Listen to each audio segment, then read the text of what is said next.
যেই দিন নিজে পরিশ্রম করে আপনি 10 টাকা ইনকাম করবেন, আমার মনে হয় তারপর থেকে আপনি কারো কর্ম নিয়ে কখনো হাসি ঠাট্টা করবেন না।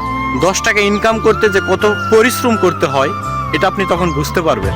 আর এটা যখনই আপনি বুঝতে পারবেন তখন থেকে আপনি আর কারো কর্ম নিয়ে কখনো হাসি ঠাট্টা করবেন না। আসলে ভাই একটা কথা কি জানেন, কর্ম যেটাই হোক, মানুষকে সম্মান করতে শিখুন, মানুষকে শ্রদ্ধা করুন।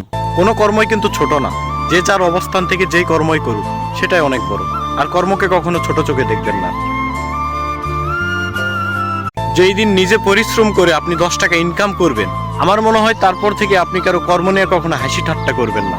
10 টাকা ইনকাম করতে যে কত পরিশ্রম করতে হয় এটা আপনি তখন বুঝতে পারবেন। আর এটা যখনই আপনি বুঝতে পারবেন তখন থেকে আপনি আর কারো কর্ম নিয়ে কখনো হাসি ঠাট্টা করবেন না। আসলে ভাই একটা কথা কি জানেন, কর্ম যেটাই হোক, মানুষকে সম্মান করতে শিখুন, মানুষকে শ্রদ্ধা করুন। কোনো কর্মই কিন্তু ছোট না। যে যার অবস্থান থেকে যেই কর্মই করুক সেটাই অনেক বড়। আর কর্মকে কখনো ছোট চোখে দেখবেন না।